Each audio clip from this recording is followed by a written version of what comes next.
Meron tayo kinuha na mga damit. So meron pa yan sa likod. Dalawang tali ito ay dalawang plastic. Dahil ipamimigay natin yan sa mga nasalanta. So kinuha natin siya dito sa may Santa Mesa. Hindi ko na kasi na-video kung saan yung lugar na yun. Pero kinuha natin to. Yan mga pa.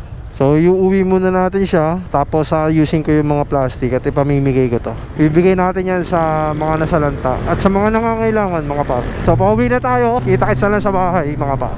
Grabe na talaga traffic mga par. Ramdam na ramdam ko na talaga ang Kapaskuhan. Kahit linggo, sobrang traffic oh. Diba? Dito yan sa Quezon Ave mga par. Kasi pauwi na tayo eh. Dito pa lang tayo, Quezon Ave. May karga tayong mga damit. Yan. So, pamimigay natin yan. So, bago ko siya ipamigay, aayusin ko muna. Para hindi naman nakakahiya sa pagbibigyan. Diba? Kasi ang dami na ito. Ganito kalaki mga par. 3 ganito. Ako may papakita ko sa inyo kung anong itsura nung dalawa sa likod. Tapos yung pwesto ko dito.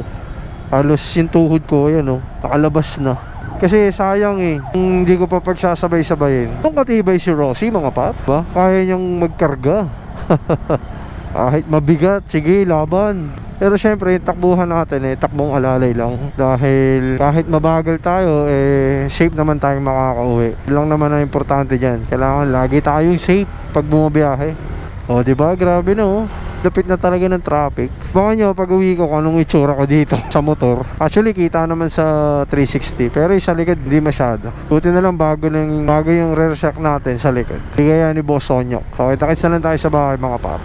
So mga par, finally dumating din tayo dito sa bahay at sobrang traffic talaga. Kahit saan ka magpunta, ramdam mo yung traffic mga par. Yun yung itsura ng karga natin sa likod. So kung makikita nyo mga par, yung karga namin ni Rosie. Bali 3 plastic siya na puro damit. Hindi ko pa alam kung may panlalaki or may pambabae. Basta kinuha ko yan dito sa Santa Mesa. So yun lang mga par.